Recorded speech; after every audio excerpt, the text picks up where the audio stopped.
Chavra, let's start again. Baruch Hashem. They say, Kol haschalas kashais. Let's hope that will be the haschalas kashais. It's called the mute button, Rabbi. You just got to press it. Yeah, I got it. So we begin 5 minutes of Bitachon. We mentioned that this has been an offshoot of 5 minutes of Tefillah.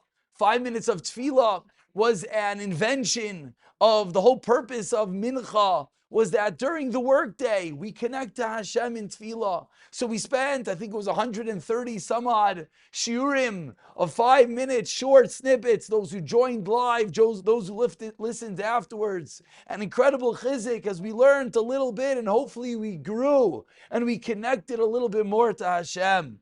And now we segue into Bitachon. Bitachon is as well certainly something which is very apropos for the office, for the daytime, the hustle and bustle of life. You can never get enough Bitachon.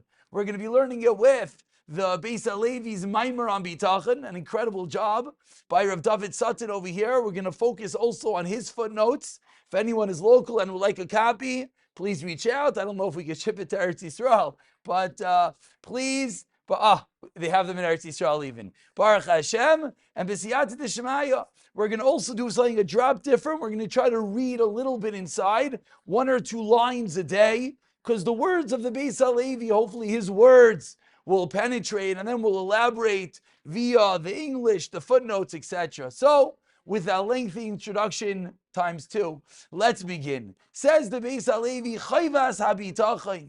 The obligation, and really that word, chayva, is what we're discussing today. That bitachon is a chayva, is an obligation. Ba b'psukim harbe, says the Beis Halevi, it comes from many psukim. Rabu mispar, too many to count.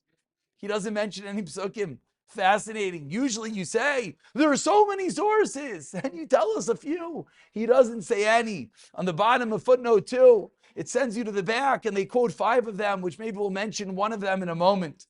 And says the Beis Halevi, Mi shemechaser boy, if you're lacking in it, avera gidoila he. Very strong words. And I'll just be honest, when I read this the first time, my first thought was, what?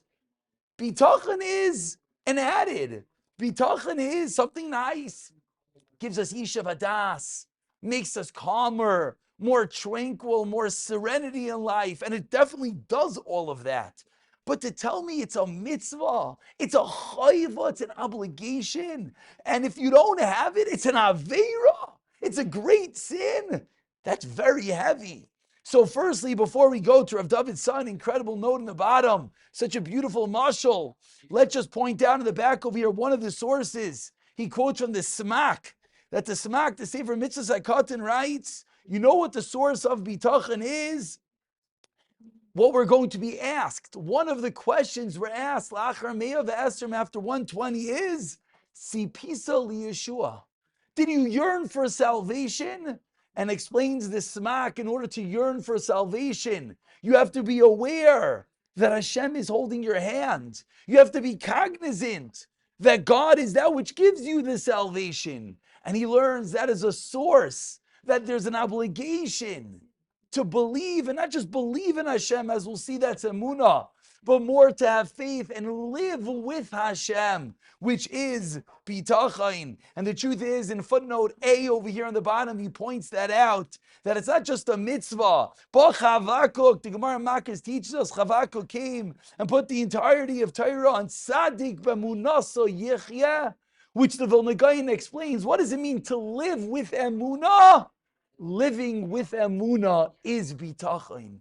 Knowing God runs the world, but then bringing that macro into the micro, into the daily, into the minutiae, into my hand, into right every moment, that is Bitachon. The entirety of the Torah, says Chabakuk, is boiled down into Bitachon. And we'll conclude with this wonderful mashal that Rav David Sutton teaches us. Imagine there's a young and experienced surgeon, and the head surgeon tells him, listen, you're going to have surgeries, you're going to have a problem. But don't be silly, don't be juvenile. Call me at any time of the day. If you have any issue, please call me. And the young surgeon, first day of the job, has a surgery, and he's in the middle, and of course he's unsure. He doesn't know what to do, and he thinks, I should call I'm not going to bother him. I'm going to make a fool of myself. And he goes and he does the surgery on his own. And of course, what happens? What happens is, unfortunately, there's a terrible ending. And the head surgeon, the director, says to him, I told you you should call me. And then he says, I didn't just tell you that you have the option if you want. I command you to call me. Says our loving Father, says God, HaKadosh Baruch Hu himself says, it's not an option. If you want, you could have Bitachon. Absolutely not. I command you. You must live your life with me. The beautiful words of a loving father who doesn't want to see his child kill a patient on the table, who doesn't want his child to do something wrong. He commands him. You must call me, of course, for your own benefit. B'siyata d'shmaya. We'll pick it up from here.